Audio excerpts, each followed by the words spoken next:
Estamos en el Seminario Diocesano de Valladolid, donde durante estos días celebran su semana cultural y coincidiendo además con la fecha de la festividad del Día de San José, el 19 de marzo. Y entre sus grandes ingredientes, entre sus platos fuertes, está una conferencia que se va a celebrar en unos minutos por la expresidenta del PP vasco, María Sangil.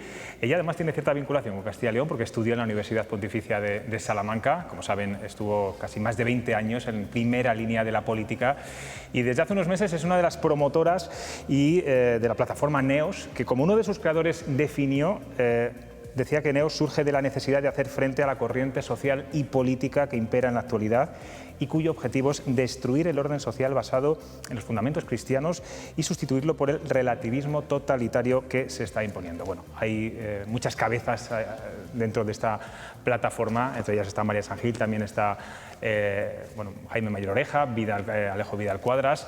María Sangil, ¿qué tal? Gracias por recibir a Castilla y León Televisión. Nada, por favor, yo encantadísima. Bueno, esta plataforma también es otra forma de hacer política, distinta, ¿no? Pero bueno, también los movimientos sociales, civiles, tienen que hacer cosas, ¿no? Bueno, yo es que creo muchísimo en el papel de la sociedad civil.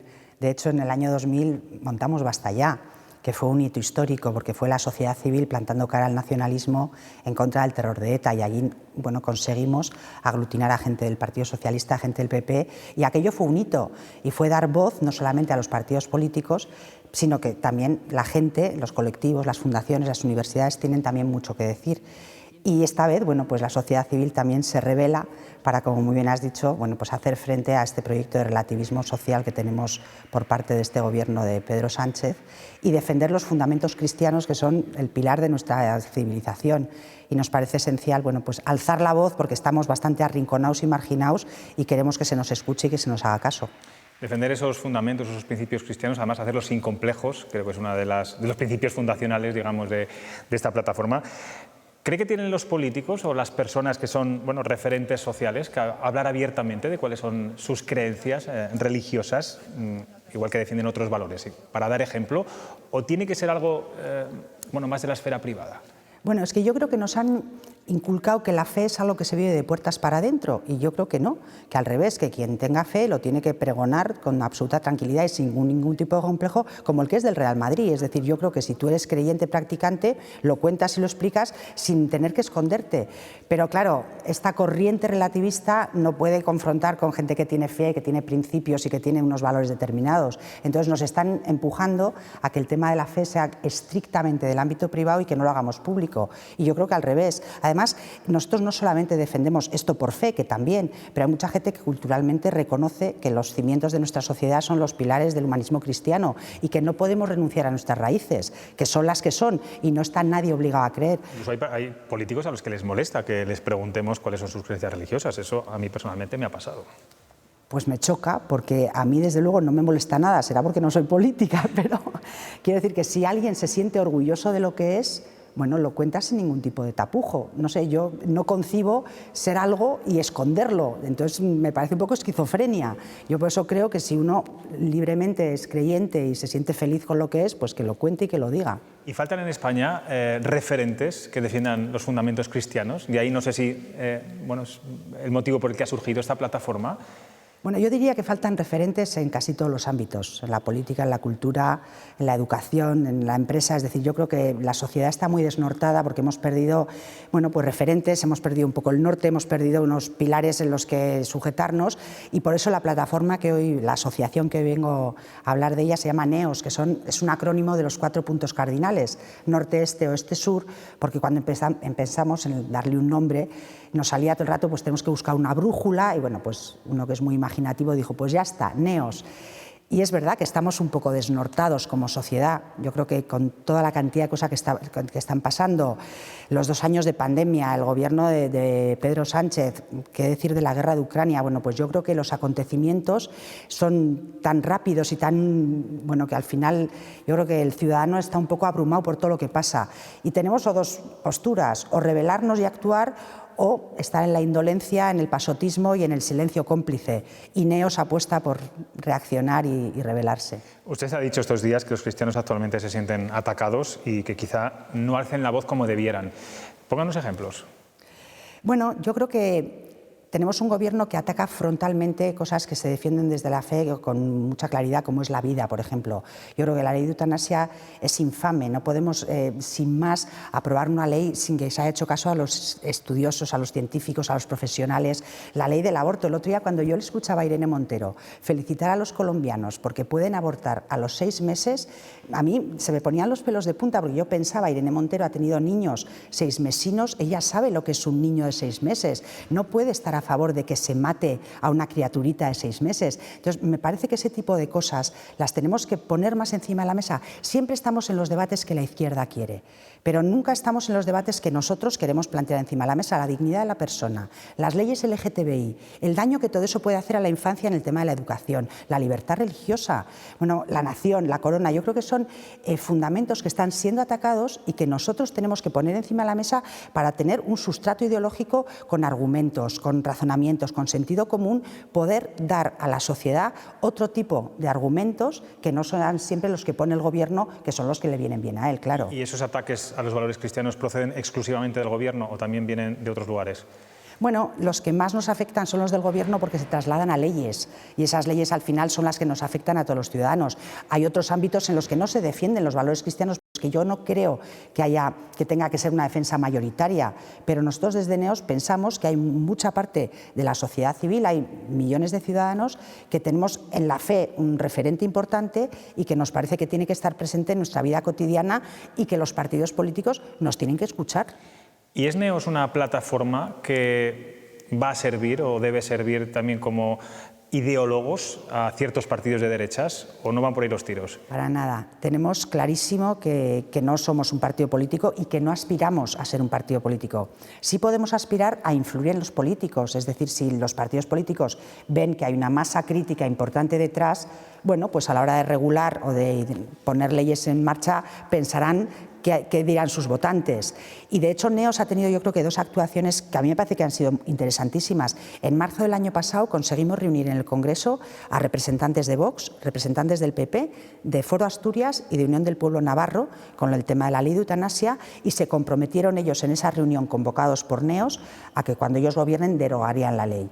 Y ahora, recientemente, en febrero de este año, hemos reunido en el Senado a representantes de Vox y del PP, que no suele ser habitual poder hacerlo, para hablar de la penalización de las personas que rezan en la puerta de los abortorios, y también se han comprometido a que, por supuesto, cuando ellos gobiernen, esto se derogará. Entonces, me parece que el papel de NEOS como de puente, de nexo de unión, de sustrato ideológico en el que ambos partidos se puedan sentir cómodos, creo que es fundamental, pero desde un ámbito completamente paralelo a lo que es la vida política. Estamos en un seminario mayor, cada vez hay menos jóvenes que quieran ser sacerdotes, y también los jóvenes en general, bueno, pues se están distanciando de la religión católica. Yo no sé qué grado de culpa tiene la Iglesia en todo esto.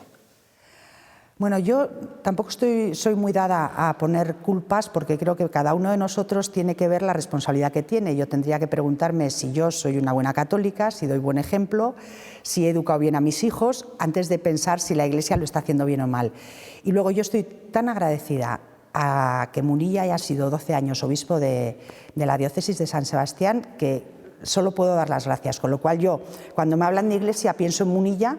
También es verdad que tengo una pena tremenda porque ya no es obispo de San Sebastián y no tenemos obispo todavía, pero me quiero quedar más con el regalo que hemos tenido que con lo que quizá haya pasado en años anteriores, o las culpas o las faltas que yo le veo a la Iglesia. Claro, porque usted vivió en la primera línea política en los peores momentos de la banda terrorista ETA. Estaba comiendo, de hecho, con Gregorio Ordóñez cuando ETA le asesinó en Casco Viejo, en un restaurante de San Sebastián. Fueron momentos en los que la Iglesia vasca, es verdad que estuvo más cercana a los terroristas que a las propias víctimas. Yo no sé, a día de hoy, si la Iglesia vasca ha cambiado tanto, ha cambiado mucho, todavía cree que puede cambiar aún más en este sentido.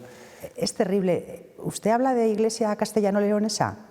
No. Nadie habla de Iglesia andaluza, nadie habla de Iglesia madrileña, y sin embargo los curas del País Vasco consiguieron que se hablara de una Iglesia vasca. No existe la Iglesia vasca, la Iglesia es universal, no hay nada más universal que la Iglesia. Quiero decir que ya empezamos mal, pero no por ustedes, sino porque sí, lo entiendo. Es un hábito que hemos adquirido todos, como si la Iglesia vasca tuviera un estatus especial. Bueno, pues, que fueron una isla en algún momento de la historia de este país, muy reciente, pero, ¿no? Porque ellos querían, los curas querían que se les tratara como una forma, bueno, Yo creo que no estuvieron a la altura de las circunstancias. Yo creo que con lo que sufrimos en el País Vasco, bueno, pues muchas personas no sentimos el amparo, el cobijo, el cariño y la misericordia de quienes eran representantes de la Iglesia. Pero todo eso ha quedado borrado por, en mi caso, la presencia de Monseñor Munilla, con lo cual yo es que soy muy partidaria de quedarme con lo bueno y olvidarme de lo malo. Vamos a hablar de política, sé que no le gusta hablar de política ni de su partido, pero de forma tangencial vamos a hablar un poco de ella. Hay crisis de valores también en general en la política actual, y más si se compara con la época en la que usted estuvo en la primera línea. Vamos a ver, la política es un reflejo de la sociedad y yo creo que hay una crisis de valores en la persona. Quien está en crisis es la persona, porque como yo le decía antes, creo que hemos perdido las referencias, hemos perdido los puntos de anclaje, hemos perdido personas a quien imitar o a quien seguir. Y entonces la persona es la que está en crisis, es la que tiene enormes dudas, enormes inseguridades. Somos una sociedad muy materialista. Nos pasamos el día consumiendo, el día comprando, el día haciendo cosas que nos apetece, en vez de pensar que, bueno, que las libertades a su vez traen obligaciones. Y estamos todo el día en lo que nos beneficia y no en lo que nos perjudica. Entonces los políticos no son ajenos a eso. Los políticos son reflejo de la sociedad en la que viven, ni mejores ni peores. No sé si en la política ahora están los mejores o están los peores, pero son un reflejo de la sociedad. Entonces yo creo que, como le decía antes, cada uno de nosotros tiene que saber si está a la altura, si tiene los valores que dice defender y si es un ejemplo de ellos. Entonces, bueno, yo ya no estoy en la política, con lo cual creo que la sociedad civil tiene que tener un papel protagonista, porque quizá los políticos no respondan a lo que algunos queremos. Y en este sentido, y déjeme que le cuele la pregunta, ¿cómo ve al que fue su partido, al Partido Popular, al nuevo Partido Popular de Alberto Núñez Feijóo? Y me va a perdonar que no se lo diga, Nada. porque yo he venido a hablar de neos, es decir, creo que con los políticos hay que convivir, son esenciales y son fundamentales. Y yo he creído siempre que la política es el servir a tu conciudadano para hacer una sociedad mejor. Y creo que tendría que estar nutrida de los mejores de la sociedad. Y creo que hoy por hoy mucha gente no quiere entrar en política porque está mal vista, está denostada, y no debería ser así. Yo creo que ser político, yo he sido política durante mucho tiempo y me siento enormemente orgullosa. Podía haber hecho cosas mucho mejores, seguro, pero creo que servir a los demás o intentar mejorar tu sociedad, bueno, pues es algo que tú llegas al final de tus días y que es algo de lo que sentirte contento.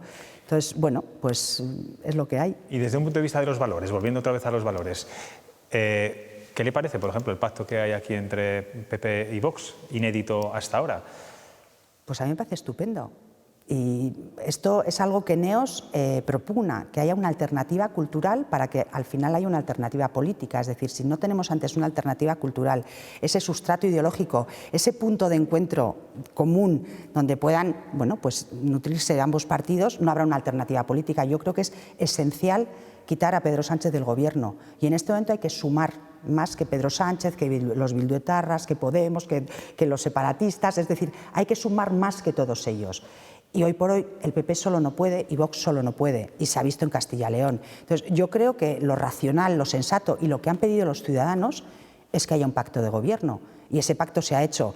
Entonces, a mí, bueno, yo cuando veo a Pedro Sánchez hablar de extrema derecha, el que firma los presupuestos con Bildu, cuyo secretario general del País Vasco se sienta con Arnaldo Otegi con absoluta naturalidad. Eibar e Irún lo cogobiernan el Partido Socialista de Euskadi y Bildu. Bildu, que es el brazo político de la banda terrorista que ha matado a sus compañeros. De verdad que hay veces que yo no entiendo, digo, ¿cómo, no sé, uno puede olvidarse del sufrimiento, del dolor y de la falta de libertad que los compañeros de Bildu han creado, no solamente en el País Vasco, sino en toda España? Bueno, y Pedro Sánchez habla de extrema derecha y gobierna con Podemos. Entonces, yo creo que hay que escuchar menos a Pedro Sánchez y hay que escuchar más a los ciudadanos que en Castilla y León entiendo que han pedido un pacto y yo espero que sea el primero de muchos porque esa alternativa política es la que tiene que conseguir quitar del gobierno a Pedro Sánchez. ¿Y usted que sufrió la barbarie Ya no etarra? hablamos más de política. No hablamos más de política. Simplemente quería preguntarle, usted que sufrió la barbarie etarra muy de cerca, como decíamos antes, vio a su compañero y muy amigo, Gregorio Ordóñez, morir a sus pies. ¿Se ha blanqueado demasiado rápido la marca H. Bildu? ¿La sociedad también la ha blanqueado internamente? Bueno, es que no es que sea rápido, es que la han blanqueado. Es que nos hemos... Yo entiendo que con el sufrimiento ajeno somos muy generosos y a las víctimas les pedimos que perdonen, que olviden, pero claro, habrá que ponerse un poco en la piel de una víctima que lo único que pide es memoria, dignidad y justicia. No piden nada más. De la memoria nos hemos olvidado porque ahora estamos en el relato, es decir, ya no se cuenta la historia veraz, ahora se cuenta un relato, es decir, nos estamos inventando una historia de lo acontecido durante 50 años. La dignidad nos hemos olvidado de ella porque estamos recibiendo presos. Bueno, hoy, antes de ayer mismo hubo otro homenaje a un etarra y no pasa nada, es decir, y pisoteamos la dignidad de las víctimas y pisoteamos la memoria de sus familiares recibiendo a quienes les han asesinado y no pasa nada. Y luego pedimos justicia, piden justicia y hay más de 350 casos de asesinatos de ETA que no saben quién fue, no digo ya el autor intelectual, digo el autor material. Y no se investiga, y no se abren los sumarios, y no se abren los casos, y no se les da respuesta. Y los presos tienen beneficios penitenciarios que no les corresponden y están saliendo a la calle cuando no han cumplido las condenas pertinentes. Entonces, no sé, yo creo que las víctimas son un elemento esencial en la historia de España y tenemos con ellas una deuda impagable, porque a sus familiares les han matado por defendernos a todos, por defender España y por defender la libertad. No son víctimas de un accidente de tráfico, no son víctimas de una enfermedad y, sin embargo, tenemos una memoria muy laxa y muy egoísta. Es decir, bueno, como ETA ya no mata, nos olvidamos de todo. Bueno, ETA ya no mata, gracias a Dios, pero vamos a intentar hacer justicia y que quienes han formado parte de la banda terrorista o del entorno terrorista, bueno, pues no puedan participar de la vida política y que el proyecto político por el que se ha matado, porque se ha matado por un proyecto político, lo deslegitimemos. Y usted, que fue una mujer muy valiente en aquellos años, que dio voz a mucha gente que incluso estaba atemorizada, ¿le sigue diciendo mucha gente por la calle, muchos donostiarras, vuelva usted a la política, María San Gil? No, porque yo ya me fui hace mucho tiempo y la gente joven ya no me conoce. Y bueno, hombre, no, ya nada, no. No, en eso también, y eso es buenísimo, ¿eh? Una vez que no sales en la tele, se olvida todo el mundo de ti. Bueno, vuelve otra vez. El anonimato es lo mejor que hay. Estoy seguro que algunos partidos le siguen llamando para que vuelva a la política. No. Nada. Y es algo que no se plantea, me imagino. Yo estoy en NEOS. Estamos en dar voz a la sociedad civil. Y algo que no hemos dicho de NEOS, que a mí me gusta muchísimo, es que nace organizado, pero no tiene organigrama. No hay presidente, no hay portavoz, no hay nada. O sea, no tenemos una jerarquización de NEOS. NEOS es un proyecto común y compartido de todas las asociaciones, colectivos, fundaciones que quieran integrarse para defender los principios, los fundamentos del humanismo cristiano, para intentar combatir este relativismo moral que impera en este momento en España. Entonces, yo animo a todas esas asociaciones, colectivos que quieran que se unan a NEOS, porque en realidad NEOS somos aquellos que compartimos esos 7 pilares de los que hemos hablado antes, que creo que son esenciales. ¿El objetivo final cuál sería? Crear una alternativa cultural para que al final haya una alternativa política. Pues María San Gil, muchas gracias por atender a este programa que se llama Cuestión de Prioridades, que su prioridad sea hoy estar aquí. Nada, enseguida tiene que dar esa conferencia, esa charla. De nuevo, gracias, de verdad. Muchísimas gracias.